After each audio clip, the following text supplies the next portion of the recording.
Hi guys, today we are going to make some Christmas themed soap dispensers using real candies. So I've got some Christmas sprinkles and I put that into some resin and I'm mixing that in really well. If you just put that straight into your mold and then pour resin over the top of it, you get what I like to call the dry spots, the spots that don't get resin and then they flake off and don't seal correctly. So this is the best way to get it so that they actually seal. And I'm just going to pour a little bit of this down into each of them. I'm making 2 square ones and 1 round this time around. So I'm just going to pour a little bit of this into each one of them, making sure that it's all even.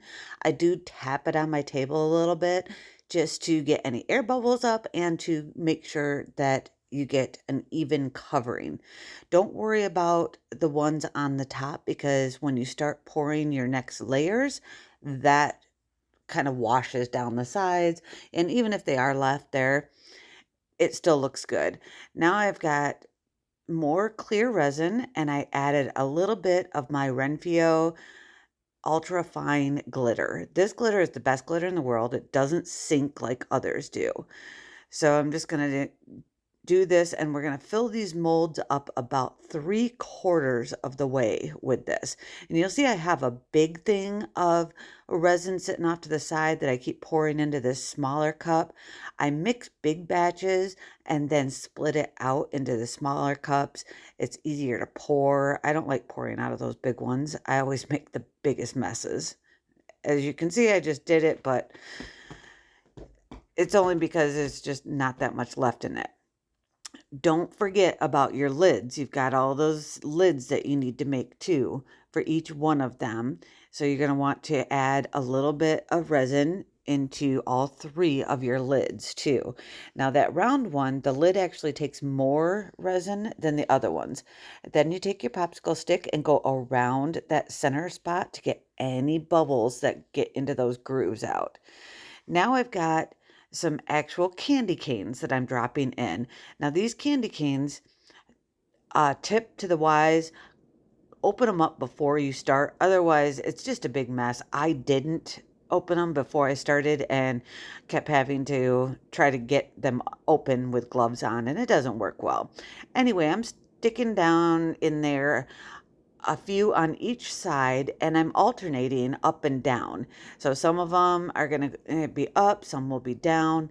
These candy canes are pretty heavy so they don't float, which is a really nice feature because as we know, a lot of stuff floats. Now I'm going to add a few sprinkles into that one lid for the round one. Like I said, that is a deeper lid so I can get away with it. Now I'm adding some what I call white bubbles to the top. I wanted them to sink a little bit, but they didn't. My resin was too hard at this point. Now I've also got some red and green rock, and you can see I'm just layering this stuff in.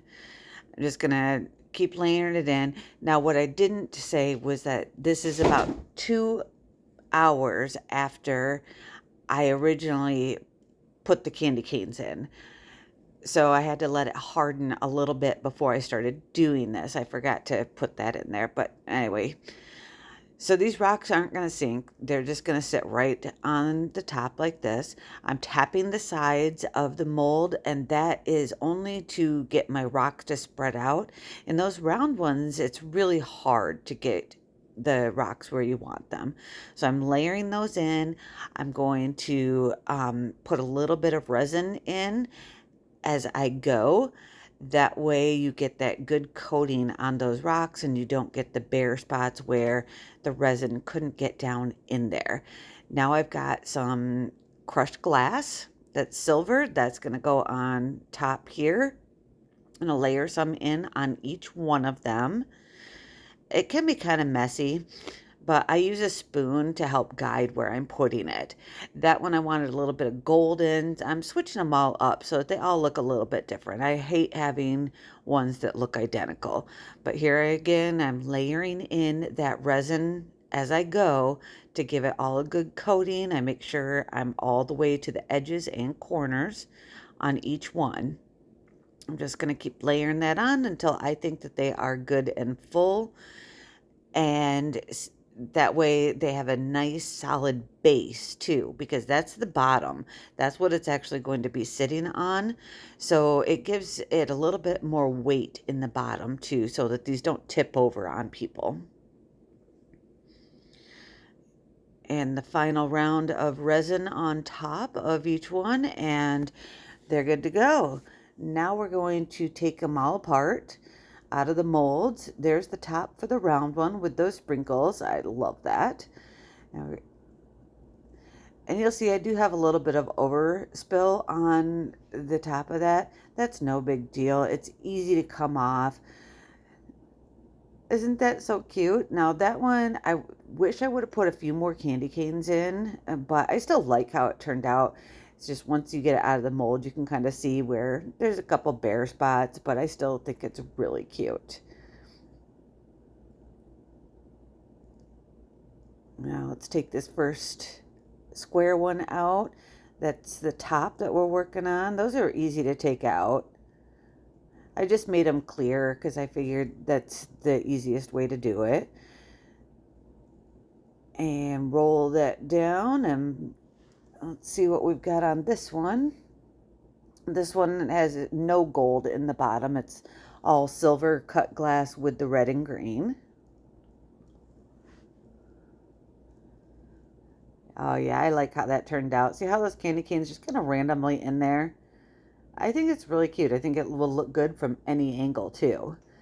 And now we're going to do the last one. This one had some overspill on the lid. I love using nail clippers for this because they're rounded. The lid is rounded. It just works really well.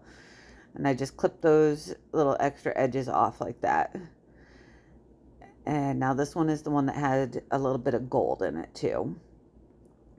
Just gives it people a little bit more versatile, choices if you make them all a little bit different. Oh yeah, I love that. I love how those candy canes are just kind of like randomly in there.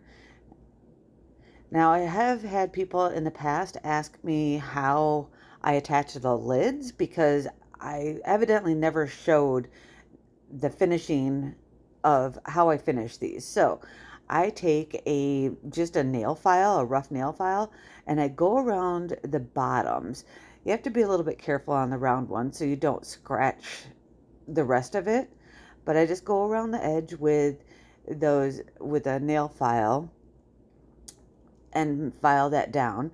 The lids always have like a little bit of a rough edge. So I'll also take my nail file and file those down so that they're nice and smooth.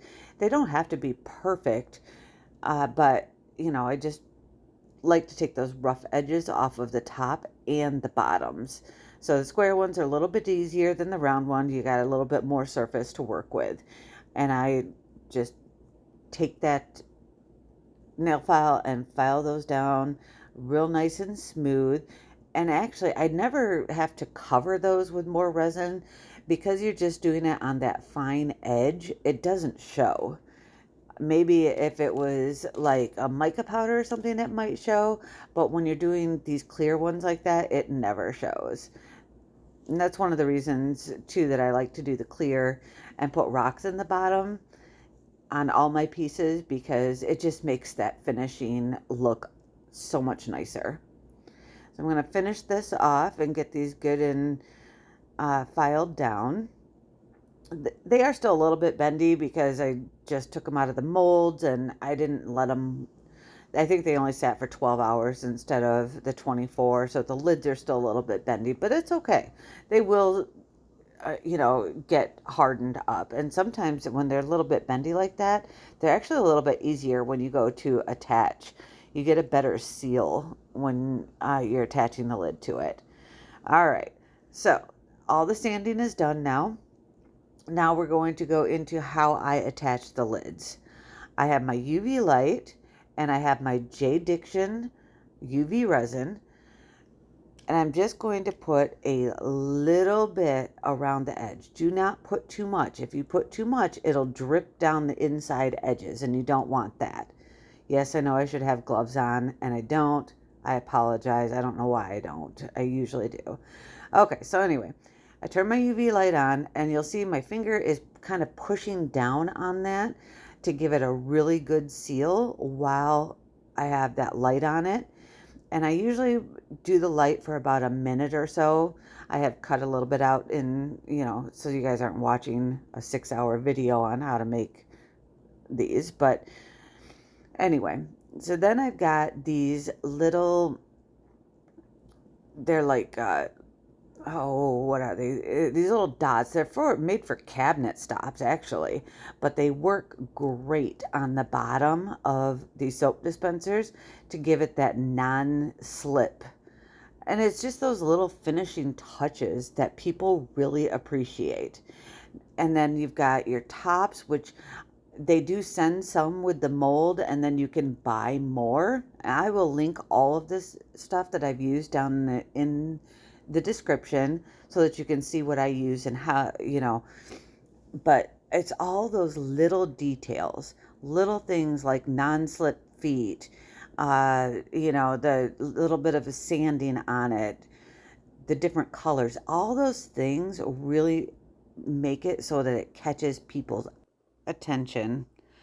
I hope you guys have enjoyed this video and have learned a few things. If you have any questions or concerns or suggestions, please let me know down in the comments. I'll link everything I used, and I hope everybody has a great Thanksgiving. I will see you soon. Enjoy the after pictures.